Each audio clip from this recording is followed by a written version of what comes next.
మహాగణపతిం మనసా స్మరామి, మహాగణపతిం మనసా స్మరామి. TR creations family అందరికీ నా హృదయపూర్వక ధన్యవాదాలు. సో అలాగే ఏప్రిల్ మాసానికి సంబంధించి మాస ఫలితాలు ద్వాదశ రాశుల వారికి ఎలా ఉండబోతున్నాయి ఏంటని మనం ఈ వీడియోలో చూద్దాం. మేజర్గా ఇక్కడ ఏప్రిల్ మాసంలో మనం చూస్తే పెద్దగా మేజర్ ఈవెంట్స్ చూస్తే ఏమీ లేవు. 16వ తారీఖు మాత్రం మాస శివరాత్రి అదొకటి ఉంది. సో అలాగే ఈ మాసంలో మేజర్ ట్రాన్సిటల్ చేంజెస్ ఎలా ఉన్నాయంటని చూస్తే 3వ తారీఖు నుంచి మారబోతున్న కుజుడు, ఏదైతే రాహుతో ఇతి చెందిన కుజుడు ఇప్పుడు శనితో ఇతి చెందబోతున్నాడు. రెండు శత్రువులే ఆయనకి. మేన రాశిలోకి ఏప్రిల్ 3 నుంచి ప్రవేశించబోతున్నాడు కుజుడు. నెక్స్ట్ ఏప్రిల్ 11 వరకు కూడా బుధుడు మేన రాశిలో ఉంటున్నారు. ఏప్రిల్ 11 వరకు కూడా కుంభరాశిలో ఉన్న బుధుడు ఇక ఆయన కూడా మేన రాశిలోకి వెళ్తూ ఉన్నారు.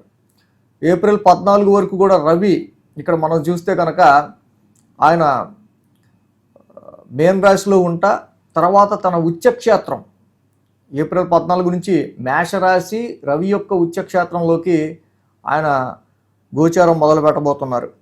ఇక శుక్రుడు చూస్తే మేషరాశిలో కుజుడింట్లో ఏప్రిల్ 20వ తారీఖు వరకు కూడా ఉంటారు. సో ఆ తర్వాత 20 తర్వాత వృషభ రాశిలోకి శుక్రుని యొక్క సంచారం మొదలవుతూ ఉంది. ఇవి మాసగ్రహాల యొక్క పరిస్థితి. ఇక లాంగ్ టర్మ్ ప్లానెట్స్ విషయానికి వస్తే గురుడు మనకి మిథున రాశిలోనే వక్రత్యాగం అయ్యి డైరెక్ట్ మోషన్లో ఇప్పుడు ట్రాన్సిట్లో ఉన్నారు. కేతువు సింహరాశిలో ఆయన సంచారంలో ఉంటూ ఉన్నారు. ఆపోజిషన్లో సేమ్ సమసప్తంలో కుంభరాశిలో రాహువు కూడా ట్రాన్సిట్లో ఉంటూ ఉన్నారు. ఇక మరొక లాంగ్ టర్మ్ ప్లానెట్ శని భగవానుడు మేనరాశిలో ఆయన యొక్క గోచారాన్ని కొనసాగిస్తున్నారు. సో ఈ విధంగా ఈ యొక్క లాంగ్ టర్మ్ ప్లానెట్స్ అండ్ అలాగే మాసగ్రహాల యొక్క ఫలితాల ఆధారంగా ద్వాదశ రాశుల వారికి సంబంధించి ఏప్రిల్ మాసం ఎలా ఉండబోతుంది ఏంటి అనేది మనం ఈ వీడియోలో చూద్దాం. మిథున రాశి వారికి సంబంధించి చూద్దాం. మిథున రాశి వారికి సంబంధించి చూస్తే కనుక ఈ రాశికి తృతీయంలో కేతువు, దశమంలో రవి, అలాగే దశమంలో కుజుడు, లాభంలో శుక్రుడు. సో ఇలా మొత్తానికి 4 గ్రహాలు యోగిస్తూ ఉన్నాయి. రవి యొక్క సంచారం కూడా అనుకూలంగా ఉంది. మిథున రాశి వారికి ఈ మాసం మనం చూసినట్టయితే కనుక మెయిన్గా ఆ రాశ్యాధిపతి గురుడు, ఆ రాశ్యాధిపతి అయిన బుధుడు భాగ్యస్థాన సంచారంలో ఉంటూ ఉన్నారు.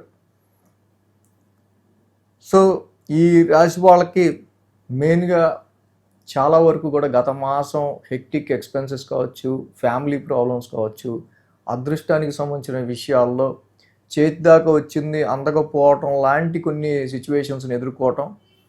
సో అలాంటి వాటి నుంచి కూడా ఇప్పుడు నెమ్మదిగా కొంతవరకు కోలుకొని మిథున రాశి వాళ్ళకి కొంత బెటర్మెంట్ మంత్గా ఈ మాసాన్ని మనం చెప్పచ్చు.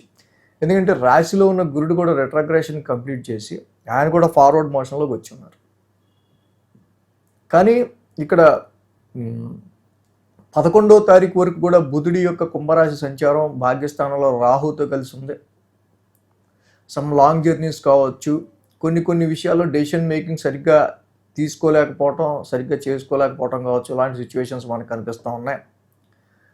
మ్యారిటల్ మ్యాచెస్ విషయంలోనూ వ్యాపార సంబంధిత విషయాల్లో కూడా వస్తున్న ఆఫర్లు ఏవైతే వెనక్కి వెళ్ళిపోతూ ఉన్నాయో వాటికి సంబంధించి కొంచెం స్టెబిలైజ్ అయ్యి పరిస్థితులు కొంచెం మళ్ళీ మీ వేలోకి మారే ఆస్కారాలు.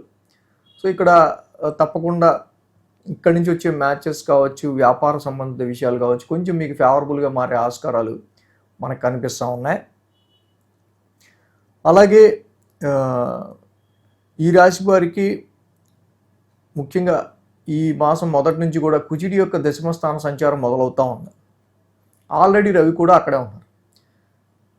సో ఉద్యోగ పరిస్థితులకి సంబంధించిన విషయాల్లో కొంత నెగిటివ్నెస్ని ఎదుర్కొంటూ మీరు ఫైట్ చేస్తూ ముందుకెళ్లాల్సిన పరిస్థితులు ఏర్పడుతూ ఉంటాయి. శని యొక్క సంచారం కూడా దశమంలో ఉంటాం, రవి యొక్క సంచారం కూడా దశమంలో ఉంటాం, కుజుడి యొక్క సంచారం కూడా సేమ్ అక్కడే ఉంటాం. రవి కుజ శనుల యొక్క అంటే 3 కూడా చాలా మొండి ప్లానెట్లే. 10th హౌస్లో ఉన్నాయి. కొన్నిసార్లు ముక్కుసూటిగా, కొన్నిసార్లు ఫైటింగ్ ఎన్విరాన్మెంట్గా, కొన్నిసార్లు బాసు కొన్నిసార్లు ఫేవర్గా ఉన్నట్టు, కొన్నిసార్లు మనకి ఎందుకో మళ్ళీ కొంత బాస్ సపోర్ట్ తగ్గినట్టు అనిపించటం. ఇలాంటి సిచ్యువేషన్స్ని మనం చాలా ఫేస్ చేస్తూ ఈ యొక్క మాసం ముందుకెళ్లాల్సి వచ్చే ఆస్కారాలు ఉన్నాయి. సో కాబట్టి ఇక్కడ ఎక్కువగా ఏంటంటే ఈ రాశి వాళ్ళకి సంబంధించి చేసే పనిని మీ ప్రొఫెషన్లో, మీ కర్మస్థానంలో అనవసరంగా అడ్డం పడేవాళ్ళు ఎక్కువ ఉంటుంటారు. కాబట్టి వాళ్ళ పెద్ద అడ్డం కాదు, కానీ నెమ్మదిగా ఓవర్కమ్ అవుతారు. సో వాళ్ళందరినీ మీరు దాటుకుని ముందుకు వెళ్ళడానికి సంబంధించి చేసే ప్రయత్నాల్లో ఇక్కడ కొంతవరకు అంటే శత్రుగ్రహాల యొక్క కలయిక కూడా ఉంది కాబట్టి రవి, శని, కుజ, మళ్ళీ బుధుడు కూడా 11వ తారీఖు నుంచి దశమ స్థానంలోకి వస్తున్నారు. సో ఇది కొన్ని సందర్భాల్లో ఉద్యోగం వెతుక్కునే వాళ్ళకి చాలా మంచిగా కొంతవరకు వీళ్ళకి ఆఫర్స్ రావడం చాలా వరకు హెల్ప్ చేస్తుంది.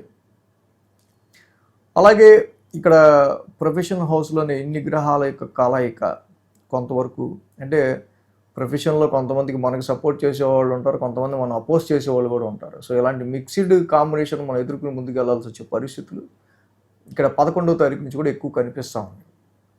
సో కాబట్టి ఎవరు మనవాడు కాదు, ఎవడు మనకు కోఆపరేటివ్, ఎవరు మనకు నాన్ కోఆపరేటివ్ అనే సందర్భాలు మనం తెలుసుకుంటే ప్రొఫెషన్లో చక్కగా మనకు సహకరించేవాడితో ముందుకెళ్తూ, నాన్ కోఆపరేటివ్ వెళ్తూ గొడవ పెట్టుకోకుండా అనవసరంగా వాళ్ళతో అనవసరం వేస్ట్ ఆఫ్ టైం కాకుండా, అది ప్రొఫెషనల్ లైఫ్కి రిఫ్లెక్ట్ కాకుండా ముందుకు వెళ్ళడానికి చాలా బాగా ఉపయోగపడుతుంది. అదేవిధంగా ఈ రాశికి శుక్రుడి యొక్క సంచారం మనం చూస్తే కనుక 20వ తారీఖు వరకు కూడా అద్భుతంగా లాభస్థానంలో ఉంటున్నారు శుక్రుడు. పిల్లలకి సంబంధించి కానీ, ఎడ్యుకేషన్కి సంబంధించి కానీ, మీ ఇన్వెస్ట్మెంట్స్కి సంబంధించిన విషయాల్లో కానీ, అంటే ఇక్కడ దశమ స్థానంలోకి వస్తున్న ఈ యొక్క గ్రహాల దిగ్బలం పెరుగుతుంది ప్రీవియస్ కంటే. ప్రీవియస్ మంత్స్ ఫిబ్రవరి అండ్ ఈ మార్చి ఈ మంత్స్ కంటే అక్కడ అయిన అన్ఎక్స్పెక్టెడ్ ఎక్స్పెన్సెస్ కావచ్చు, ఫ్యామిలీ ప్రాబ్లమ్స్ కావచ్చు, హెల్త్ పరంగా కావచ్చు, ఇంకా సమ్ అన్లక్కీ సిచ్యువేషన్స్ కావచ్చు, దానికంటే సమ్ వాట్ బెటర్గానే ఏప్రిల్ మంత్ అయితే ఉండబోతుంది. సో కాబట్టి ఈ విధంగా శుక్రుడి యొక్క సంచారం కూడా చక్కగా లాభస్థాన సంచారంలో ఉన్నారు. చాలా పరిస్థితుల్లో ఈ యొక్క శుక్రుడి యొక్క సంచారం 20వ తారీఖు వరకు కూడా అని చక్కగా, అంటే 14 వరకు కూడా రవి కలవక ముందు వరకు కూడా మొదటి 2 వారాలు లోన్లీగా లాభస్థానంలో ఉండటం వల్ల యూ మీట్ సమ్ పీపుల్, కొంత నెట్వర్క్ సర్కిల్లో కొంత ప్లెజెంట్ పీపుల్ని, కొన్ని నూతన పరిచయాలని మీరు అయ్యే ఆస్కారాలు, త్రూ ఇన్వెస్ట్మెంట్స్ రీత్యా కానీ, ఎడ్యుకేషన్ పిల్లల రీత్యా కానీ మీకు కొంచెం మంచి పాజిటివ్ సిచ్యువేషన్స్ ఇలాంటివి ఏర్పడే ఆస్కారాలు అయితే ఉన్నాయి. సో కాబట్టి ఇక్కడ రవి కూడా మళ్ళీ 14వ తారీఖు నుంచి లాభస్థానంలోకి వస్తున్నారు. టోటల్గా రవి బాగా అనుకూలంగా ఉన్నారని చెప్పాలి ఈ యొక్క మాసం. కుజశనుల యొక్క ఇతి మాత్రం వాళ్ళిద్దరికి మాత్రం కొంత ఇక్కడ గ్రహయుద్ధం జరుగుతూ ఉంటుంది, కుజుడికి శనికి సంబంధించి మాత్రం మనకి. సో కాబట్టి ప్రొఫెషనల్ లైఫ్లో వచ్చే అబ్స్టెకల్స్, ప్రొఫెషనల్ లైఫ్లో అంటే కర్మస్థానంలో చేస్తున్న పనికి సంబంధించి మనకి ఆరోగ్యానికి సంబంధించి హెల్త్ ఇంపాక్ట్ కాకుండా చూసుకోవాల్సిన అవసరం ఉంటే సరిపోతుంది. మేజర్గా ప్రాబ్లమాటిక్ ప్లానెట్స్ అయితే ఈ యొక్క మాసం ఏమీ అంతగా ఇబ్బంది పెట్టేవి అయితే లేవు. రాహు భాగ్యస్థానంలో ఉంటూ ఉన్నారు కాబట్టి దుర్గామాత ఆరాధన, దుర్గాదేవి దర్శనం చేసుకోవటం చాలా మంచిది. అలాగే ఇక్కడ శని యొక్క దశమస్థాన సంచారం వల్ల జాబ్లో రిస్ట్రిక్షన్, కొన్ని సందర్భాల్లో చాలా వరకు కూడా ఎక్కువ టఫ్నెస్ని మన జాబ్లో ఫేస్ చేయాల్సి వచ్చే ఆస్కారాలు ఇలాంటివి ఎక్కువ కనిపిస్తూ ఉన్నాయి. కాబట్టి ఆ శనికి సంబంధించి కూడా నీలాంజన సమావాసం చదువుకోవటం, వెంకటేశ్వర స్వామి దర్శనం చేసుకోవటం చాలా మంచిది. సో పెద్దగా ఇబ్బంది పెట్టే గ్రహాలు అయితే ఏమీ లేవు ఈ యొక్క మెయిన్గా ఈ యొక్క మాసంలో మనం చూస్తే. కాబట్టి ఈ 2 గ్రహాలకి చక్కగా మీరు చేసుకుంటే బాగుంటుంది. అలాగే నిజంగా దశమస్థానంలో ఇన్ని గ్రహాల యుతి వల్ల ప్రొఫెషనల్ స్ట్రెస్ కానీ, ప్రొఫెషనల్ లైఫ్లో ఆ రైవల్రీ కానీ ఎప్పుడు రావచ్చు. శుక్రుడి యొక్క లాభస్థాన సంచారం వల్ల మీకు మనందా చెప్పుకున్నట్టు కొంచెం ప్లెజెంట్నెస్గా కొద్దో గొప్ప కొంచెం బెటర్మెంట్ ఇన్ ఇన్వెస్ట్మెంట్స్ కానీ, సంతానపరమైన విషయాలు కానీ ఎప్పుడు ఉండొచ్చు.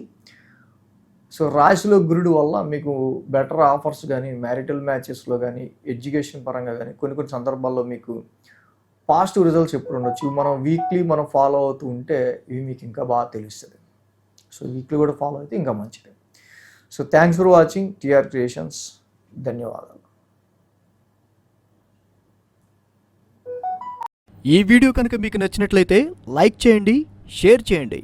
మరిన్ని అప్డేట్స్ కోసం సబ్స్క్రైబ్ చేయడం మాత్రం మర్చిపోకండి.